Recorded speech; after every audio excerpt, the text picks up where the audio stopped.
Yes, sir. Episode 10, Soul Food. We here now, podcast. We, me, my co-host Mike. Yes, sir. Our guests, and you, the listeners, here, being here in a moment, hearing everything, listening, listening to make sure we understand what you talking about, and also being here in a moment. And now is the only moment that really matters. And we here to talk about everything that happens up until this point. We got Big Rube in the house today.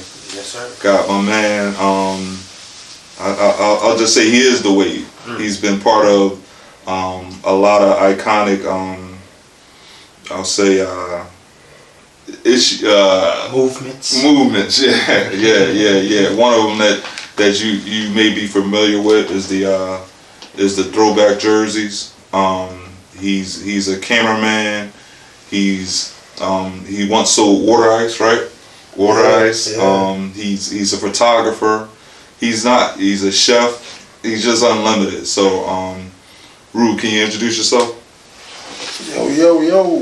Yeah, this Big Rube, Mr. Enigma, undescribable, all the above. I'm just here to cultivate and just keep building and, just each one teach one, because a lot of people, they breathing, but they not living.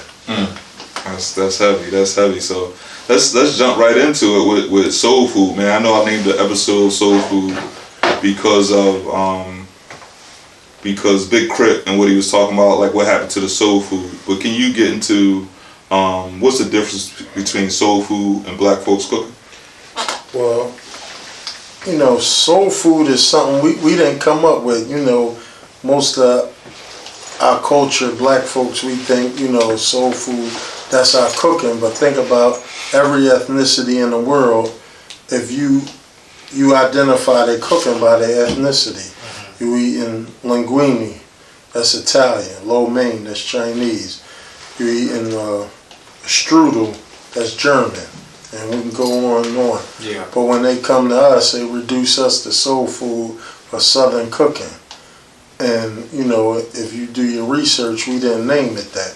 So within all that, they able to circumvent the genius that we did, because all that food came out of struggle and pain. You know what I mean? Like massa raping our grandma, you know what I mean?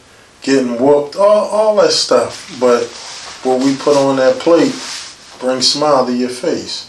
So all in all, is black folk cooking. I hear that. You had to tap. We tapped in offline because I was telling you, I thought soul food was what we made it. I thought we named it soul food based off the plantation, the struggle, the beatings and all that. So right. So I appreciate you letting me know and letting everybody else know that's not the name, and we didn't name it soul food. So No. Appreciate that for sure. Yeah, just like I told you off air. Yeah. We didn't come up with the word jazz. You know Right. what I mean?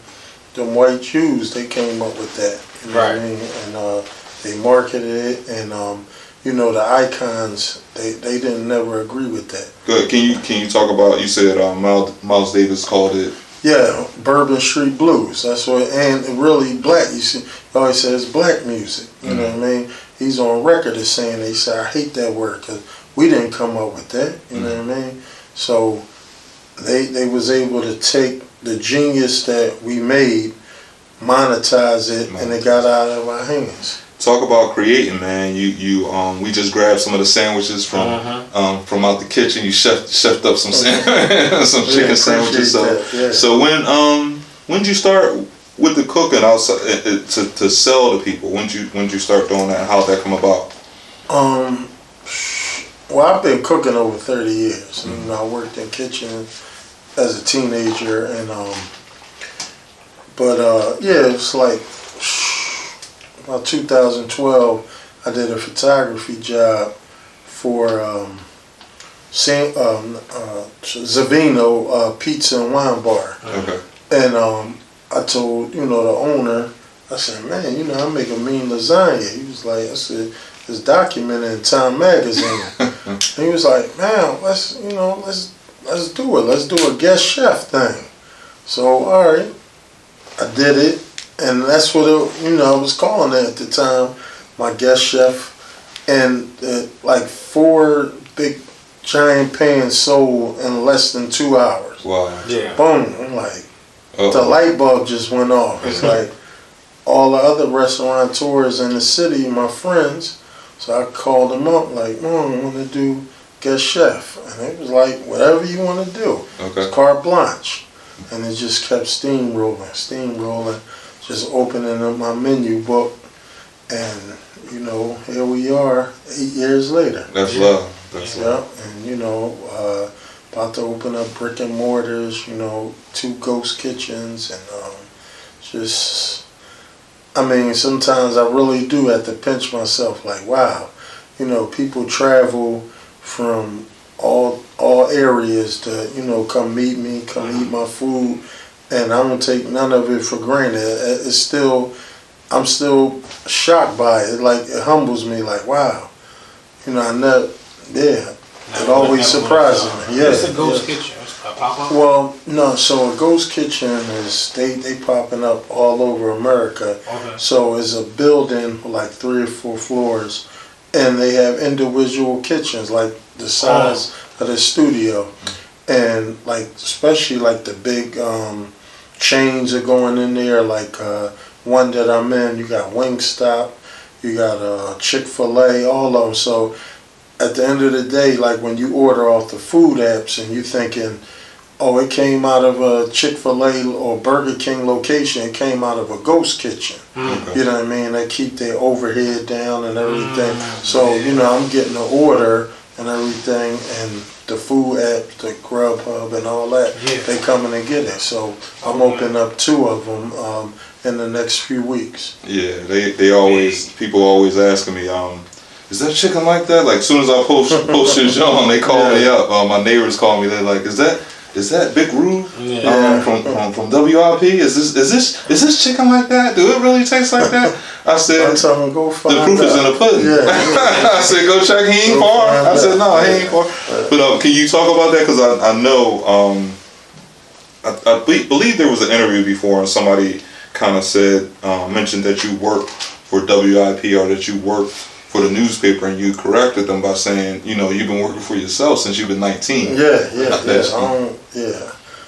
I haven't been on anybody's paperwork. Everything I do is collaboration.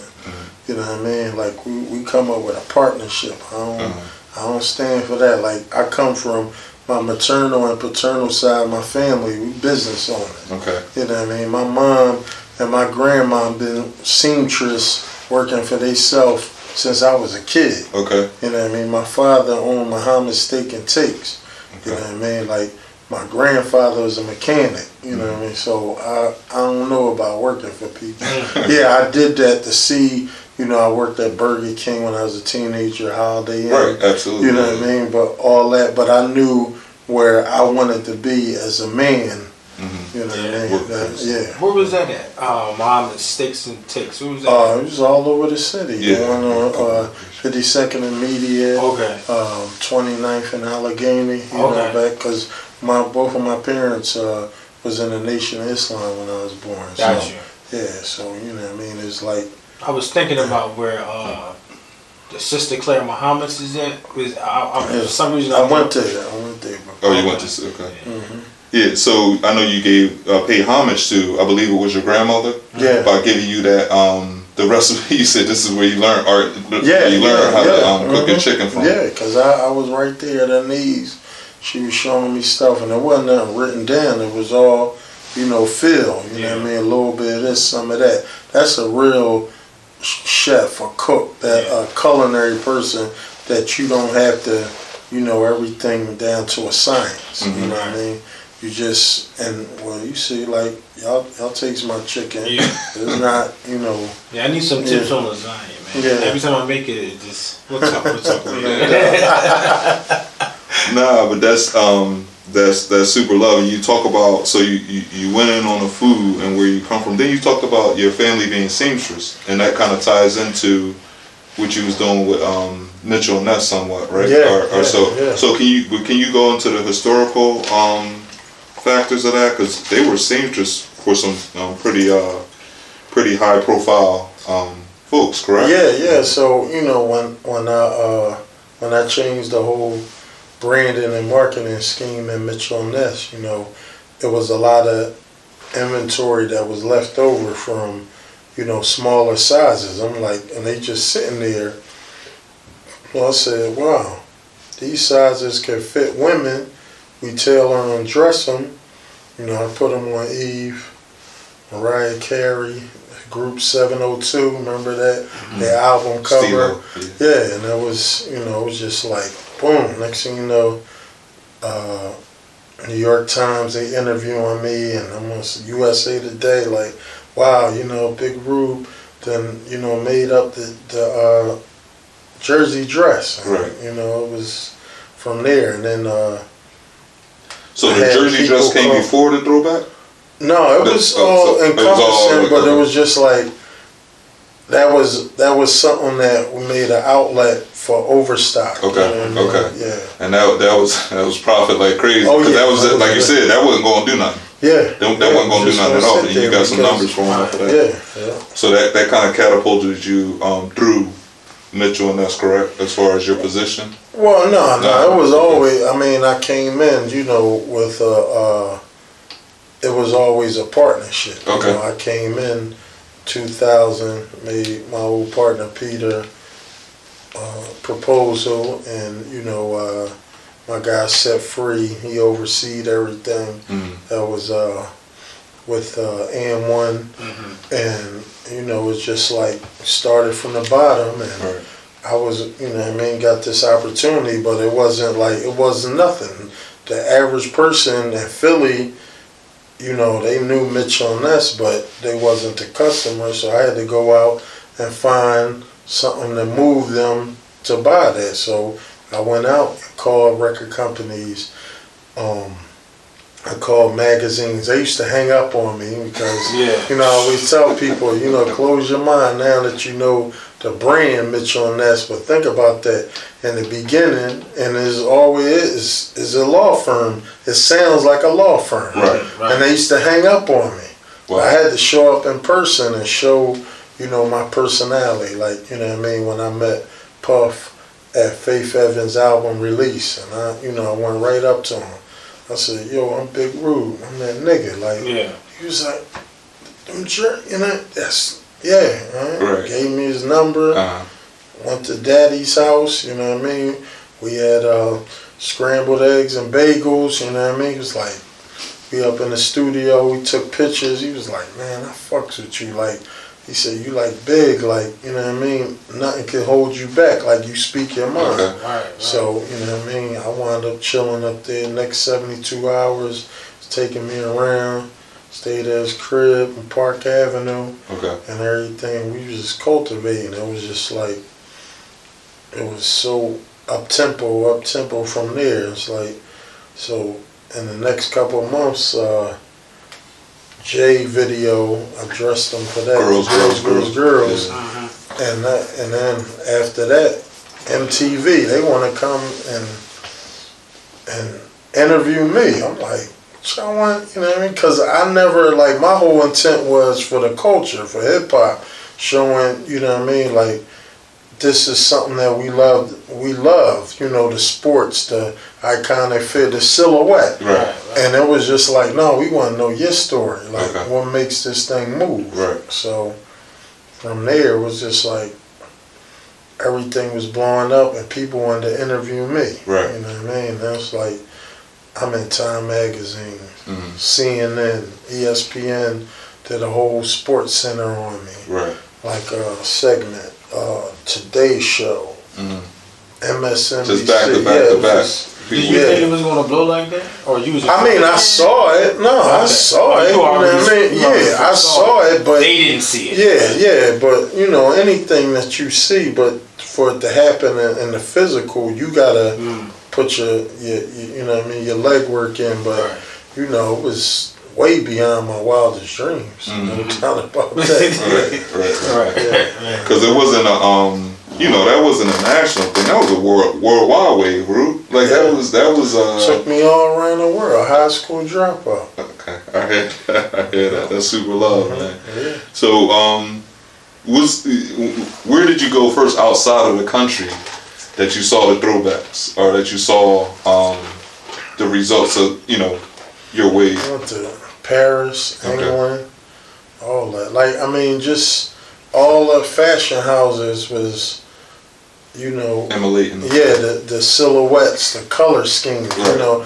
And I'm, you know, consulting with Nike and Reebok. They cutting checks because they wanted to know what jerseys I'm releasing. And all these things. It was just like, wow, you know what I mean? A lot of times I had out of body experience. Right. I didn't even know we ended all the way over there to Paris and all that. Oh yeah, I don't know. I mean, we said guys fly in from Japan, spend $200K cash to buy these jerseys because they was selling them.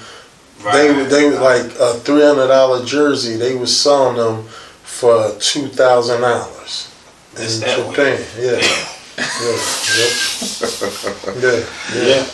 And can you man, that's pretty heavy, man. And you said, I know you always give Fab props and Freeway for the placement you did with them as far as you know, because like beyond, you know, all that, like we cultivated, we was friends, you know what I mean? Like they call me up, we hang out, you know what I mean, just build, like, because at the end of the day, we all got a story, and you know, they, you know, telling me what was their struggle and how they get there, where they was at, and you know, they always respected my grind, because it was just like, you know, it was a lot of guys at different brands, whatever, you know what I mean? They, and I can say they was puppets, black dudes that was at certain brands to, you know, oh yeah, here, you know what I mean? But I'm like, I'm me, you know what I mean? Like, I mean, either you gonna get it or not, like, and they respected that. It's like, you know what I mean, this dude real, like, nobody owns him. Right. You know what I mean? It was bigger than jerseys, dog. When I seen the first Randall Cunningham throwback, I was like, I gotta put my body inside that.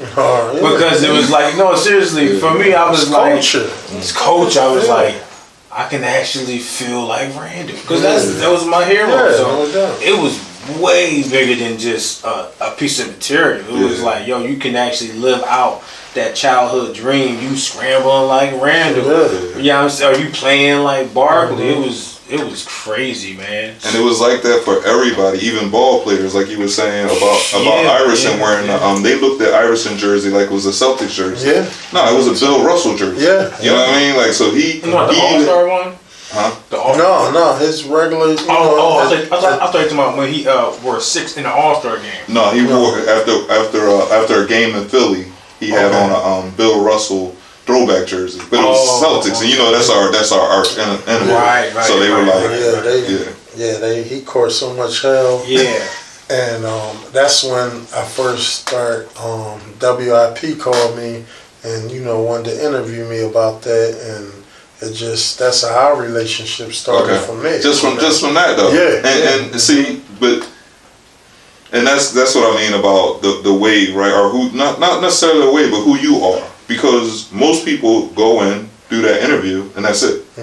You know, but you cultivated that into a regular appearance. Or just from the conversation and who you are. I got one quick question. Yeah. What exclusive jersey did you have no one ever had, if you ever had one? Like, did you ever have an exclusive throwback nobody even know exists right now? Because if you do, you know, I ain't gonna lie. There's so too many. I'll get back to you. I gotta think about, like I did. LeBron, and they wound up. Who did it? I think it was Reebok, Adidas that was doing the on-court jerseys. I did his Austin Carr Cavs jersey that they was wearing back in the 70s. I did them just for LeBron, put the 23 James on there, and that was like crazy. I remember Jay-Z calling me, yo, I want that joint, you know what I mean? Saying, it was crazy. Sound like you, Mike. Something I need the exclusive. I used to send out like messages on the two-way to all them cats, Jermaine Dupri. Jermaine Dupri, all of them. I'm like, yo, highest bidder. And you know what I mean? Let's get it. I remember I had to check Jay. He sent me a check. I said, well, we don't do checks. You just send that cash. Free cash. Like, come on, man, I don't do that. Sean Carter Foundation. Don't do that to me. I need that paper. Right. That's love, man. That's love.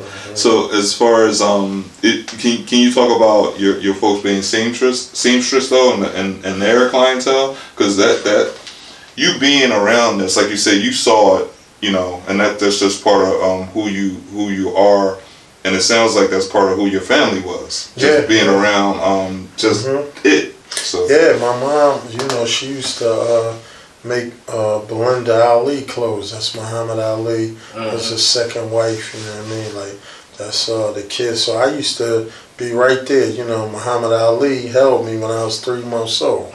You know what I mean? Up like.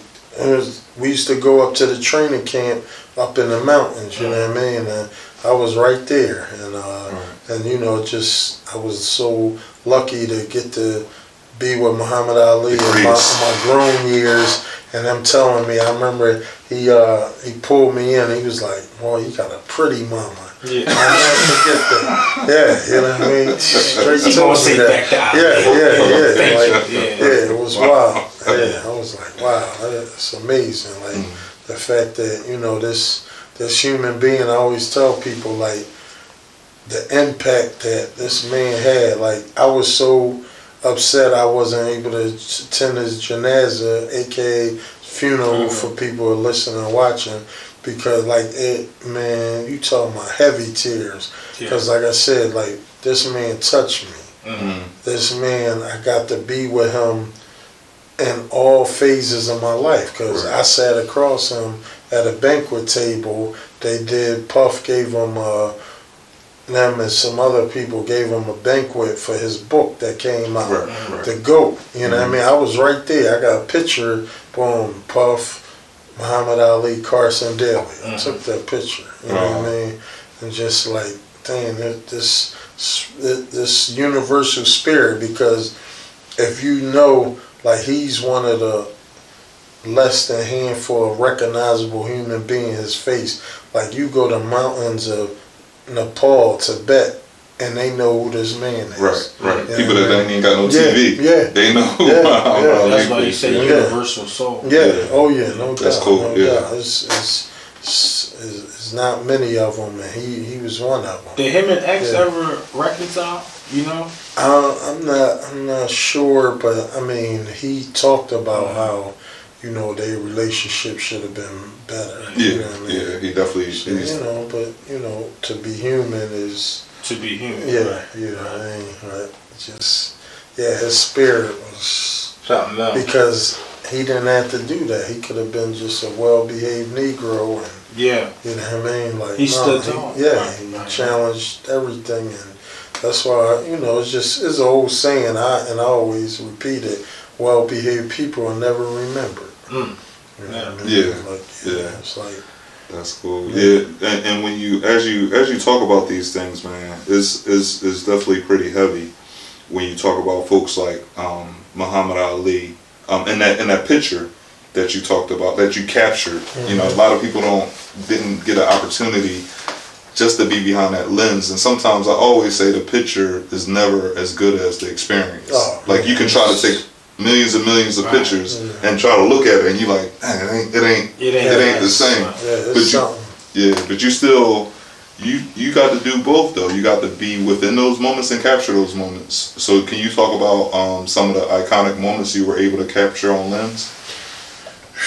Yes, I mean, even just before, you know, that I even, you know, picked up the camera and looking things seriously, like I haven't even put this image out. and I took it with a throwaway camera. I was on the tour bus. I think it was Atlantic City with Puff, and I'm talking to them all greasy. I said, yeah, you know, they said you bougie, you ain't keeping it real. Like, and mind you, he got $1 million in front of me counting it, and I'm lacing them with jerseys and everything. So there's a picture of all this money. He's like, well, show them niggas this. And I took the picture and see him smiling. And I printed it out, the photo, and but I never like put it out there on social media because that's a part of, you know, my archives to see, you know, that this man and this joyous occasion and the backstory behind it. Right, you know right. It's more than just a picture. Yeah. No, that's you know what I mean? Like me and Luther Vandross, and this always when I told it about a few times, but I met him at the Backstage American Music Awards. So it's like, Luther, you know, come on. And he was like, watch that. Like, and I'm like, so I'm ready to get on my nigga shit. Like, what the fuck? He's like, no, he said, no, you got a towel, got velvet on. I said, all right. And then I was like, yo, you know, my grandma, I love you and everything. Yeah. So the phone called and he talked to her and everything. Oh, word? Okay. You know what I mean? That same night, got to meet Michael Jackson, shook his hand. Wow. You know what I mean? It's just like a lot of iconic figures that I was able to meet that's not here. That's why I always tell people how everybody's special, and it's just you gotta walk in your special way, because I don't even know how to play video games, to tell you the truth, with Tina Marie up in the Cash Money house in Louisiana. Right. Got to meet Gregory Hines. Okay. You know what I mean? Rick James took me on the tour in his crib because I was looking at his daughter, and you know, a lustful way. Yeah. You know what I mean? He was like, you like what you said? Like, yeah. So come on with me. He took me around his crib, showed me his plaques and everything. And he's like, that was my daughter. I'm like, oh, all right. But yeah, it's just like, you know what I mean? Like these people that, you know, I'm sitting at the bar at the W with Prince and everything. Right. Chilling, like, and I always like how people say he is like, I was chilling with him. There wasn't no airs or nothing. Like, he was cool. He was solid. Yeah, you know. I heard he was one of the most solid. I mean, I heard through looking at interviews on YouTube, stuff like that. When people talk about Prince, they be like, everyone has him misconstrued because he was a solid cat, you know what I'm saying? So as you talking, man, I'm thinking about the Dave Chappelle stories. Man. You know what I mean? As he talking about Prince with the pancakes and basketball. Yeah. He talking about Rick James stepping on the cup. You keep up with Dave Chappelle right now? Yeah. I think what he's doing is profound for the culture. No doubt. And I don't even like really throw the word culture out like that, but to bring that back to you, when we was talking offline and even talking now, when you first said culture, the way you said it was in a profound way.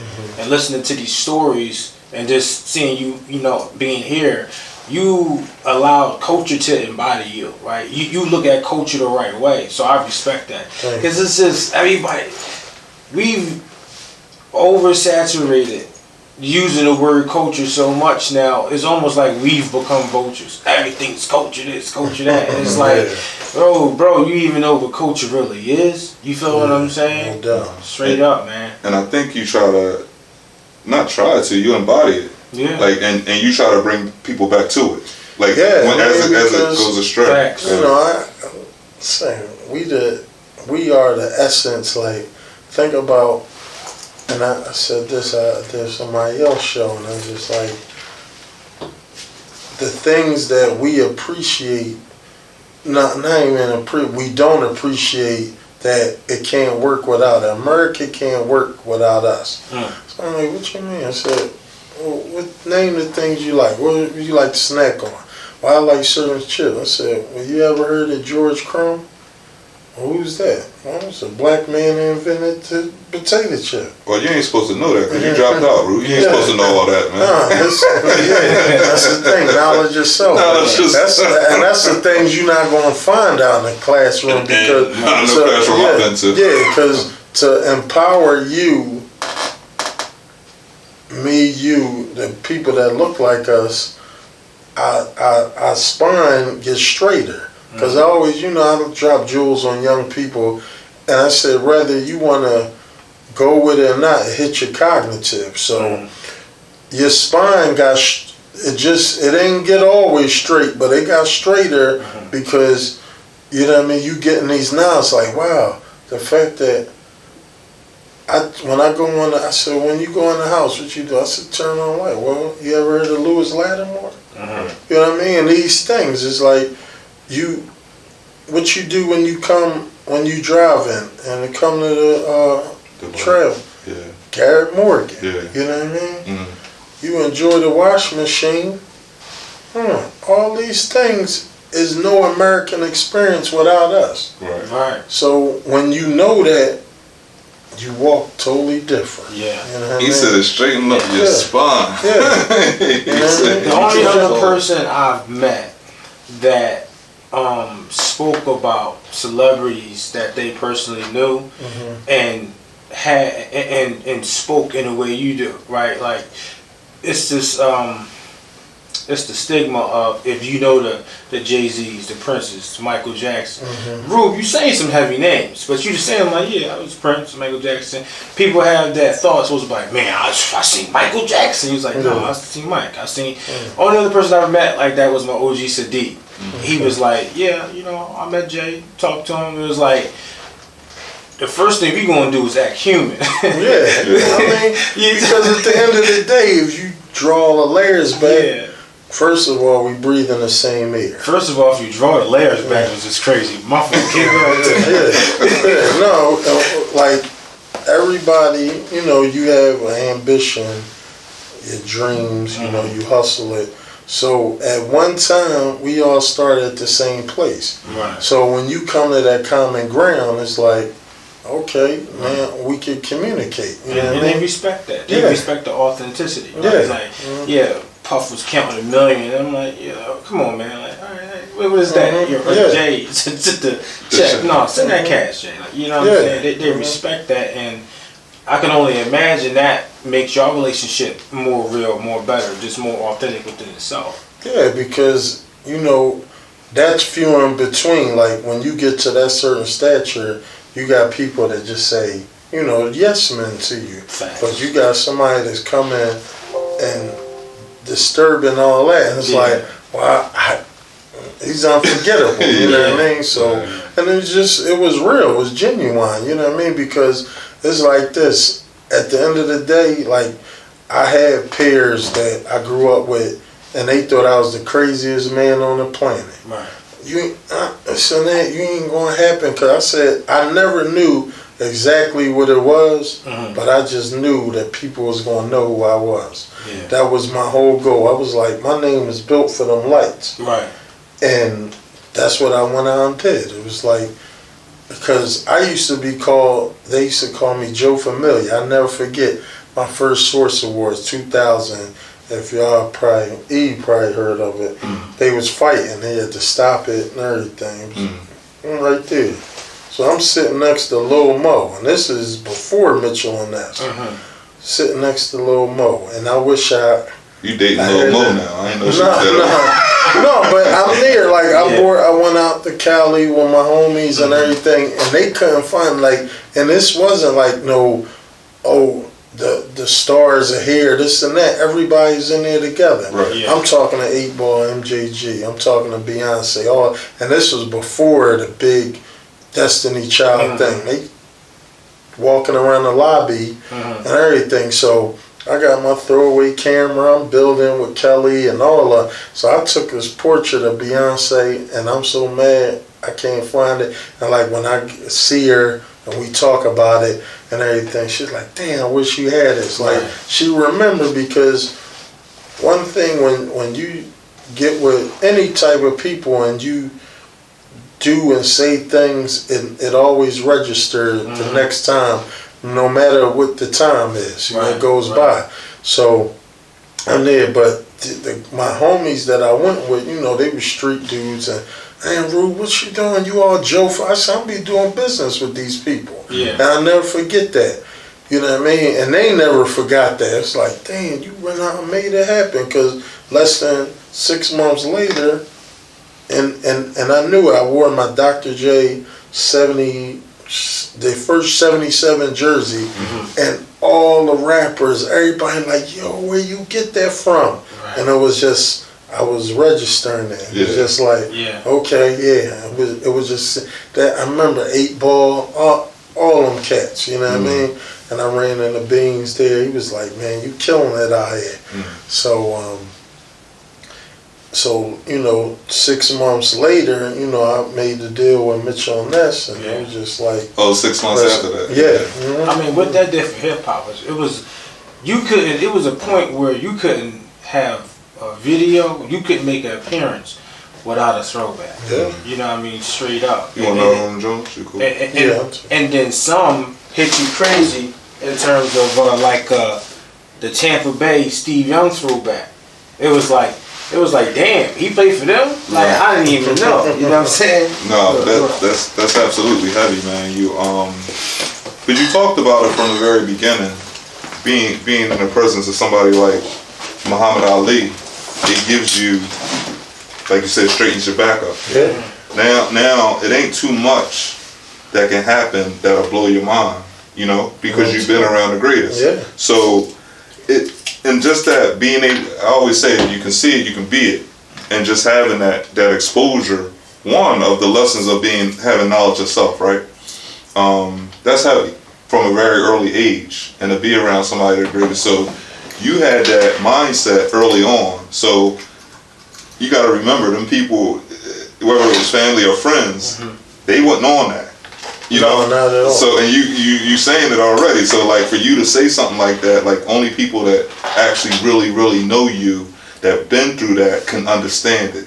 If somebody was outside of that, it don't look the same. And that's what I feel like. That's what we got to get on, man. Like believing each other, supporting each other, stuff like that. Like, if somebody got a vision, you ain't got to be on it heavy like that, because that's their vision. But don't throw them away. Don't. It's sad that, you know, a lot of us, we, in certain ways, we want to see people where last time we saw them. I was like, well, if I'm here, I don't got nothing going on. I want to see you just like that. You know, just like guys that I grew up with that's in jail. The guys, they was cellies with or whatever. They was mad they was going home. So that's just like in the street. We basically, in the so-called hood, we in a mental jail cell. Because it's like, damn, he moving up, Mike moving up. Like, what must I do? Like, you know what I mean? It's like, and it should motivate people, you know, like, damn, we come in the same circumstance. Why ain't you loving that? Yeah, but, you know, it's just, but that's the only thing. Our motivation will separate us. And think about this. Motivation is separate. I'm willing to be, and I've said this publicly in front of a couple of thousand kids talking at Princeton University. You know what I mean? It's just like, I'm willing to be the brunt of everybody's jokes to see my ambitions, my dreams go through. Because I really get motivated off of you doubting my intentions. I'm fine with that. I used to wear my Burger King uniform going from 56 and Vine all the way home to 56 and Spruce. Right. And the guys that I work with, man, I ain't, you know what I mean? Like, they gonna clown me. Right. It's all good. I'm like, I'm earning money, I'm helping out towards the house, and I ain't taking penitentiary chances. But you nothing less, and you're not acting as nothing less than who you is. Like that's crazy. You know, flipping burgers for the white man. I said, all right. I said, you think this is the end? Right. And you know, people that genuinely know me, they seen my journey. It's like, no, like when I used to go to hair salons and barbershops, sell my food back in the 90s, wearing Mitchell and Ness jerseys and jackets and all that. Like, damn, where you get that from? Like, because cats couldn't imagine I was making all that money doing that. It's like, You said in the okay, 90s? yeah. That was on the 90s? Hmm? The Mitchell Ness was on the 90s? Yeah, you are young. Mitchell Ness is forever. Yeah. But They was you know, authentic. Yeah. I used to have guys. I used to be on the corner, you know, like doing their thing. And it's like, Rube, you don't feel embarrassed, like to go sell your food to? I'm like, so I stayed up all night making this food that y'all love. Yeah. I'm selling what I make. It's business. How should I be embarrassed? Yeah, we got the game messed up. That's the thing. Yeah. We got it backwards. Yeah. You talked about talking to kids from Princeton. I think I may have read or heard from you that you gave also gave a class in photography, which you're self-taught. Self-taught photographer for Penn. Yeah. Can you talk a little bit about that? Yeah, my guy Tony Ward, he's the professor of photography at UPenn, and he reached out to me. You know, he's a world-renowned photographer, and he reached out to me. He was like, man, you know, like just your whole journey. Like I knew him before I picked up a camera, and he always loved the way, you know, I captured subjects and everything. So, you know, when I had the column in the Daily News, and he reached out to me, and I did like a 2-hour class. You know what I mean? I did it a few times. Gave me a nice stipend to the bookstore, gift shop. Got a bunch of you know stuff. But yeah, it was very cool. Like, and you know, he always told me, like, he said, man, the students were so attentive, you know, listening to your journey is like, and it's still like, I never take it for granted. Anybody that I talk to, and whether it be grown, young, whoever, it's like your story, the way you tell your story and your journey, people are so captivated because they feel your genuineness. I'm like, look, I get up every day like everybody else. I breathe, I said, but like I said, the only thing that separates us is our motivation. My motivation to win, I'm going to outwork anybody, you know what I mean? Because I have no filter, no shame to like, okay, that's the finish line. I'm going to get there. Like, we're not going to play these games and it's like, okay, well, you got to do it that way. No. The object is get to the finish line, and I'm gonna do it. I'm gonna do it with vigor.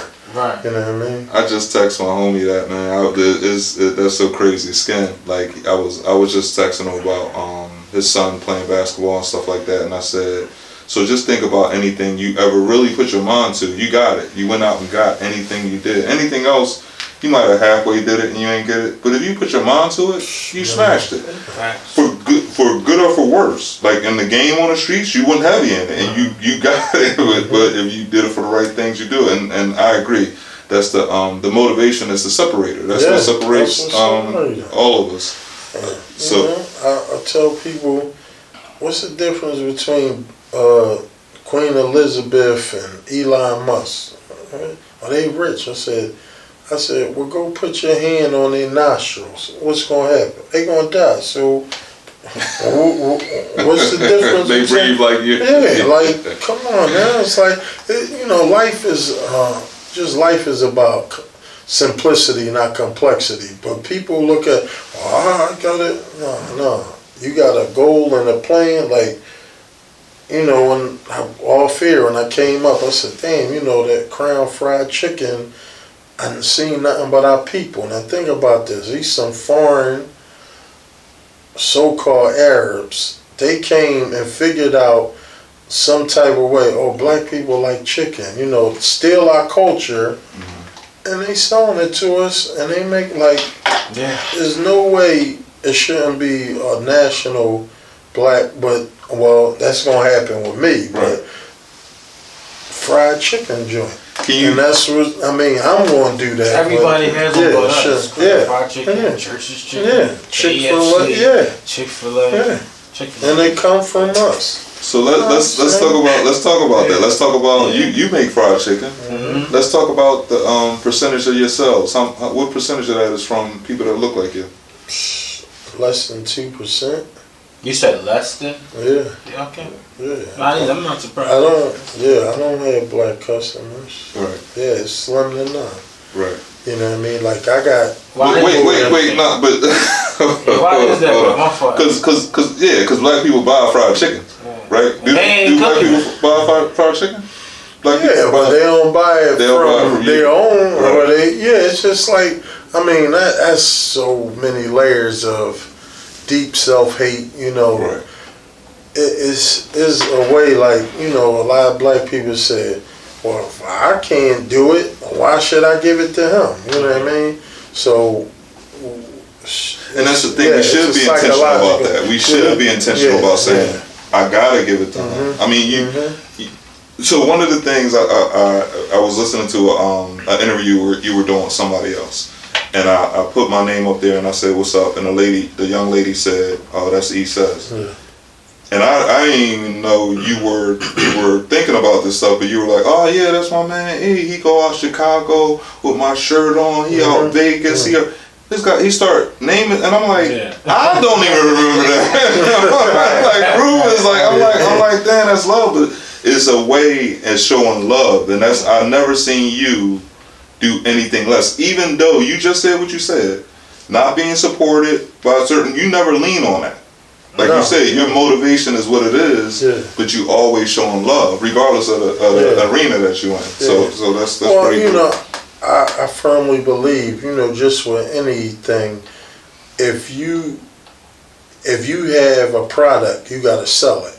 So I get, you know, I mean, I hear the noise, but it don't even affect me. You know, you know, Rube, he's selling it to the white folk. I'm like, so I got a product, I'm selling it, you won't buy it, so what is it supposed to do? Right. You know what I mean? Like, I don't understand that. He said, guess what? If you buy it, I'm selling to the black folk. It's just that simple. Like, I'm giving you good stuff that, you know, it's like when I used to go to hair salons and barbershops, you know, that was my customer base, but you know, and it's like, you know, just like even so-called celebrity culture is like, Dick Gregory even said, he said, y'all threw me out there to the white folks. Y'all owned me. Then y'all threw me out there that you can't afford me no more. Wow. You know what I mean? Like, I got a good friend of mine. He actually was, what's his name? The guys that did Versus. Swiss Beats. Gucci and G. Yeah, he was Gucci DJ. He did Superstar J Quick. And he was telling me, like, he interviewed me. He was South Philly cat, and he was in Tallahassee for the last 30 years. He went to FMU. So he lived down there. He just came back, but he was Gucci DJ for all those years and made those mixtapes and all that. So he was telling me, like, when he got back and he cultivated me, walking down Walnut Street sometime, he said, "Man, cats talking about you, like, yeah, but Rube, you know, he's got that high ass chicken and all that." It's like, all right, whatever. And for me, like, knowing everything that I came through, I laugh at the situation. I know most people can't. What they hate, and I was like, 24 hours, all these minutes, second and day, you could talk about me, good, bad, and indifference. Thank you. Right. Yeah, you thinking about me? It's all love. Yeah, I could care less. Yeah. And that's what I appreciate about. I know I tell you this a lot, Mike, but that's what I appreciate about you too. The whole like, he just put something on Instagram about, you know, just showing love in general. Just, it ain't gotta be when you doing good. Like, it ain't gotta be after you sell 1 million jerseys. Mm-hmm. It gotta be when I'm selling this chicken right here. Mm-hmm. Don't wait till it pop. Oh, you know what I mean? Like, that's don't drown me with love. Yeah. When you see I'm swimming through success. Yeah. Oh yeah, that's meet me in the sand. You know what I'm saying? Trust in the mud. Yeah. Meet me in the mud, bro. Yeah. Oh yeah. It's and the love is good, but I'm just but you can see through it. Like, you know, I remember when I was on the cover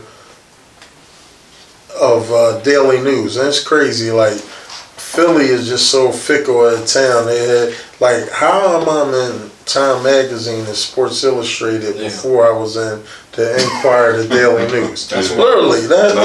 The national. Yeah, it's just a weird thing about Philly. But I remember when I was on the cover of the Daily News, and you should have seen my assistant hand me messages that was like that thick. Mm-hmm. You know what I mean?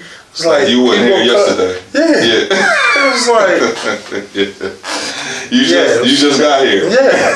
It was crazy.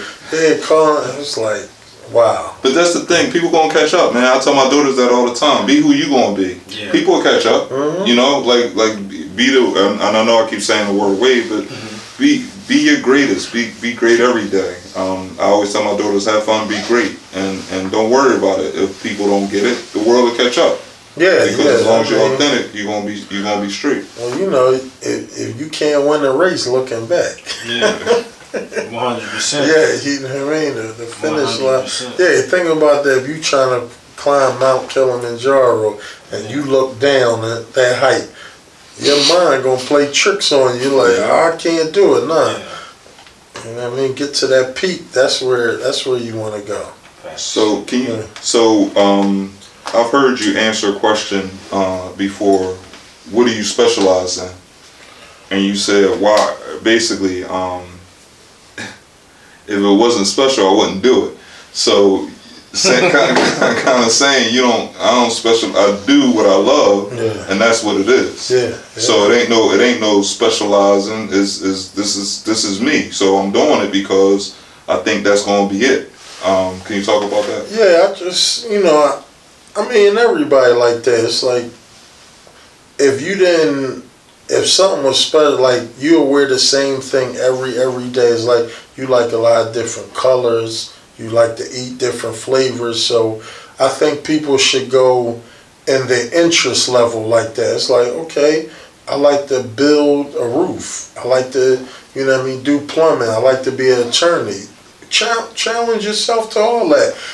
But I think America I know America teach you to be disciplined at one thing. Mm-hmm. No, to be the greatest thing. That's why we always look at people crazy like, well, he or she trying to do that. It's like, that's what they love to do. Even if they fail at it to your comprehension, but they love to do it. But you know how many people stand on the sideline, I woulda, shoulda, coulda. You never, that's called living in regret. Right. Mm-hmm. You know what I mean? The only regret that I have is I was supposed to be in the Summertime video, you know what I mean, with my guys, Fresh Prince and Jazzy Jeff. Like, they asked me to be in the video, and I was worrying about getting tip money at the Holiday Inn. Mm-hmm. That's where I was working at the time, and all my hood, everybody in that video was from my hood. Like, yeah, so, you know what I mean, you would be able to, punch that in, like, Rube, you know what I mean? You had to get them tips. Yeah. Can you, and the reason why I asked that or added that is because I know you said you're about to do the thing with the restaurant or the ghost buildings and stuff like that with your food. Mm-hmm. But I also, I'm really interested in seeing Philly blow up as far as the fashion world, right? Mm-hmm. You have a keen interest on being, or you added to the flavor of Philly's fashion. I heard you speak one time about there was a saying, New York designed it and Philly made it. Yeah. Can you talk about where you see Philly as far as an icon in the fashion world? Like it being, I see it being a Philly Fashion Week. And I know everything with COVID and everything going on right now, that's kind of like subsided, but I know a lot of people that do a lot of big things, including yourself, when it comes to fashion, that this could be the epicenter of fashion. Yeah, I mean, I bought the world here, for a 5.5 year time, and then it was always like that, Philly. I mean, they used to have, my grandma worked in those factories back in the day. They used to have labels that said made in Philadelphia, USA. And the brands that, they used to make, YSL, all those. You know what I mean? They would have. I actually have some that I found at different flea markets and stuff that you saw the tag made in Philadelphia, USA. My grandma always told me, I used to sew that stuff. Okay. Yeah. And so like from the art scene, art and fashion just coincide. Right. We got some great young people that's visionaries that. You know what I mean? They stick to their goals. They going shine just like how I did it. Right. You know what I mean? It's so promising. But we gotta change the everything we was talking about, like supporting each other. Yeah, we gotta change the paradigm because that's right now everybody is like the crab in the barrel mentality. So we gotta get back to that love, Philly love, and then we can cultivate that and build on that. People have to unlearn what they think love is and relearn what love is, especially us black men. Because you say love and the first thing someone thinks is, oh, come on with that stuff. Like, you talk love now. And I'm like, bro, like, first, it's 3 levels of love. And most of the time I'm speaking of love, I'm speaking of agape, right? So it's like, it's so many levels of love. And love is the greatest thing, right? Anything that you need, you can't have without love. The support. You can't support me if you don't have some genuine, authentic love for me. And that love is just not a Rube. That chicken sandwich was good. It was, I don't know about that one. That's the integrity. You can't have that without love. So if we get back to that, we have to learn that, man. What we doing? Because that's what we lack. Anyway, every other ethnicity, they have to have some love because they don't let nobody in. They stick together. Yeah. You know what I'm saying? I mean, we should be like that. We had it at one time. It was like, but that yearning to integrate and imitate. Gucci. Yeah, Gucci is better than Karl Kani. While Gucci is looking at what Karl Kani is doing. Ain't that crazy? Ain't that crazy? Is it the craziest part is my man Deborah Dan. My man just got a job. Deborah Dan been doing it for forever, and he just now getting a job with Gucci or something like that, right? Like I think he just he collaborated. Well, one of the things that you mentioned early on was, and you just mentioned it, Mike, was the being able to be different, not be a yes man. That I think that got a lot to do with it, right? Because if you're not a yes man, I don't want you around. Why? Certain people, but to your point, when those people that are at a pretty high level, they gravitate towards people who aren't yes men. No doubt. You know what I mean? So, because you can't enjoy it, and if it's sunny every day, how can you appreciate the sun? I mean, the rain make you appreciate the sunshine. No doubt. So you know what I mean? It's like I seen it at all levels, and I appreciate it all because at the end of the day, I've said this, and I tell y'all, I'm more happier now than I was, traveling the world and doing Mitchell and Ness and all that. You know what I mean? Because it was so much that came with that, and I was brand new to it. You know what I mean? It was like, you know what I mean? I was nervous breakdown, all that. Right. You know what I mean? The anxiety, stress, the women, the money, the haters, everything. You know what I mean? I'm young, late 20s, early 30s, like. It was How long crazy. was the run? Was it? He said 5.5 years. Yeah. What made it stop? What was the? Well, I mean, for me, I wanted to do other things. You know what I mean? And I wanted. You just was done. Yeah. You know what I mean? Like, and I'm just like that. Natural is like, if we can't cultivate and build together on something else, you know what I mean? I wash my hands out of it, and I have confidence in who I am that. Just next chapter, like 9 out of 10 when, I made the decision to sell my equity back and keep it moving, people thought I was crazy. It was like, I'm not on no plantation. This is my partner, and I'll decide to do something else. You know like what I mean? You said, this is not the end. Yeah. It's just like, it's say a lot of people don't have vision. You know what I mean? It's just like, wow, it's like anybody that we see out there is like when they think it's over when they lose a platform. Yeah. It's like my talent got me the platform. The talent didn't leave, the platform left. Right. You know what I mean? You can always build another platform. Yeah. That's what a lot of people don't get. That's why, you know, said that most, especially black men, those athletes, they just ruin, you know, they go in the toilet after they stop playing because they thought just that little part of their life, running that ball, dribbling, was life. Like so much more you got to offer. Right, you know right. You're human. You the essence of it. Yeah. Just like I mean, that's the props that that EPMD. I was just listening to Drink Champs, and they talked about Noriega, and he talked about how you supposed to be over with it. You know, as far as a rap career, you supposed to be done. You ain't supposed to be on here millions doing more. Like you said, it don't. To your point, it don't stop. No. You the essence of everything that you're doing. Why just because you lost the platform of rapping don't mean you can't keep moving in another platform. And you got talent and you can keep on just being, and we here now. You know? And keep on. So just can you so you got a couple of I call them iconic sayings. People know you by them. I guess the I holla and please believe. Yeah, so, please believe it. Yeah, and bite my tongue for no one. I'll bite my tongue for no one. Bite my tongue for no one.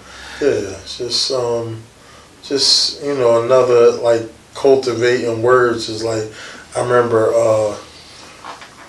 I started saying that because when I was with Baby and Lil Wayne, I mean. And just like something like, man, please believe it. It was just like, and it just stuck with me. You know what I mean? It just cracks me up when people like other people say it. You know, they be like, please believe. Like, yeah. Oh, they ask you to say it. They're like, come on, Rube. Yeah, I love it because like, especially you know today, you know, like all the people that came and drove and. From all like Swedesboro, Bucks County, people tell me, and the first thing you sing, holler, like I said, I never get jaded by that. It's like, wow, I appreciate that because they could be doing anything else, but they came to cultivate with me and, you know, taste my culinary, and I'm there to give them my best, and you know what I mean? And it speaks for itself. Absolutely. Like, I love it. Yeah, that's and I just feel like, and we all spoke on it, but I just feel like as a people, we kind of hate it for love, things that's love that's sold by others, right? So when you talk about our skin color, you know, it's like, oh, people hate it, but then you going to the salon or you gonna go to the beach to get it? Yeah. You know what I mean? Like you talk about our lips. Right, big lips, this and that. And then you got the Botox. Like, but you selling. I've never been able to wrap my head around that. Things that hated for love that's sold by others. And is crazy. I know you. Before I definitely don't want to. Can you put your information out there? How people can reach you? You talked about the new restaurant that you're doing. I think you might be doing a podcast. Can you talk a little bit about what you got going on? Yeah. So for my Ghost Kitchen Instagram, I have a lot of Instagrams, but my fashion at Easy Love, it's Lipele. It's Lipeele. Chef Big Rube at Chef BIGRUBE and at Chef Big Rube's Kitchen, you know, RUBES Kitchen, and you know, it's just like I could talk about when I'm doing that and my partner, like of all these years, I could have been at franchises all over, so.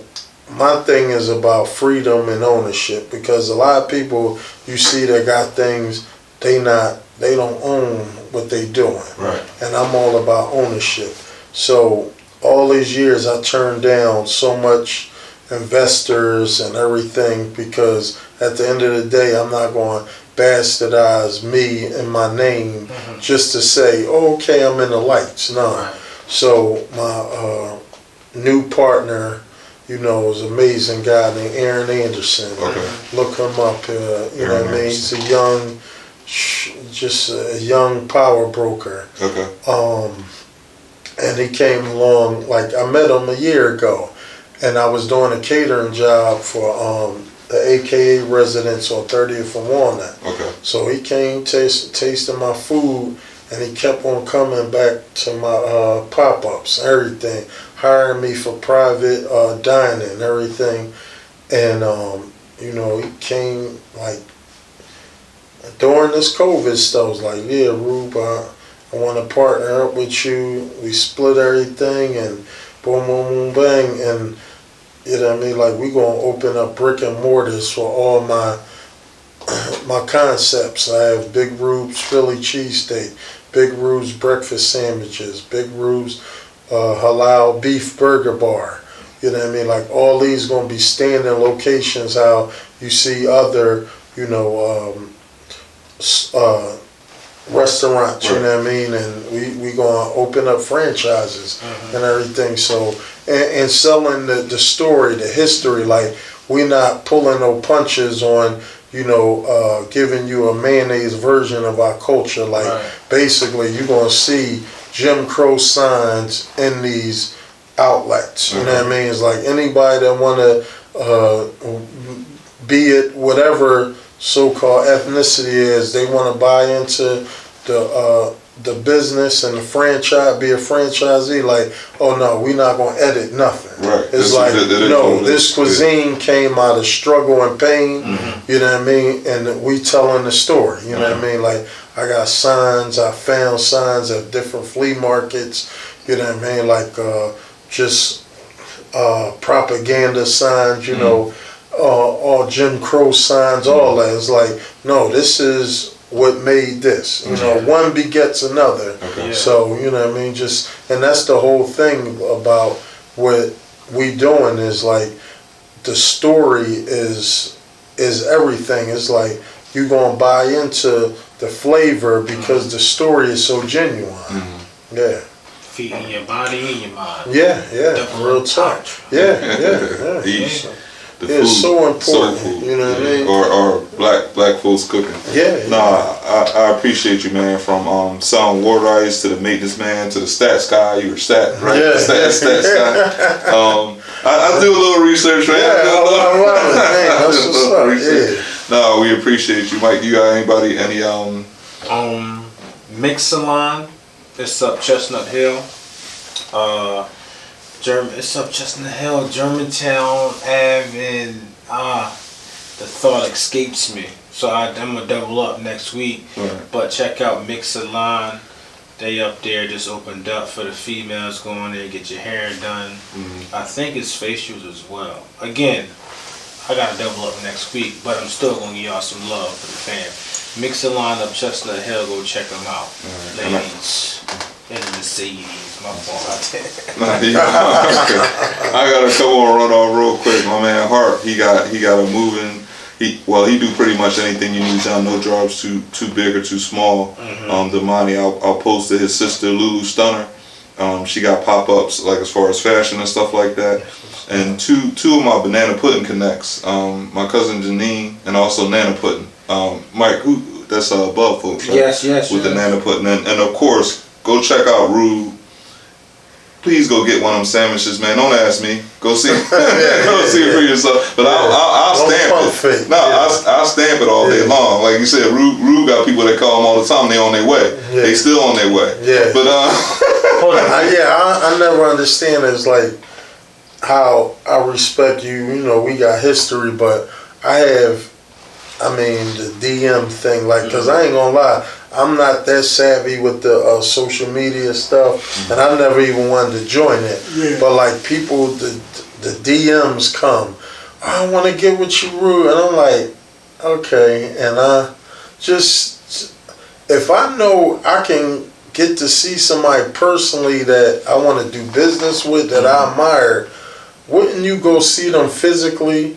But then when that entails them so-called support and they, you know, they get alligator arms on that. Yeah. So I never respond to DMs. It's like, Right. for what? It's like, if you did all that, you could see where I'm at. It's like, well, I could come to them personally, talk, and we can vibe off of that, and then take it from there. Right. But what to do that? So it's like this. So I never, I don't even do that. If you want to see me, come get at me in the physical, and we can move. 100%. Hey, I got myself together. Mixed Salon. MIXD.salon. That's on Instagram. They also got the website mixedsalon.com. 8614 Germantown Avenue, Chestnut Hill. We talking about doing hair, skin care, waxing. Go check them out. This is the fam. They've been holding it down. They got great business. Again, Mixed Salon up Chestnut Hill, 8614 Germantown Ave.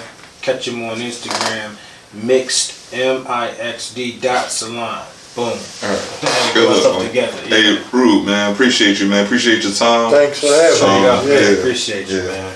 All right. Yeah, this is beautiful. Yeah, we're here now. Please rate, review, subscribe. Let us know what we did right, and let us know what we did wrong. And again, stop pump faking. Go see me. Yeah. All right. Later. Ow.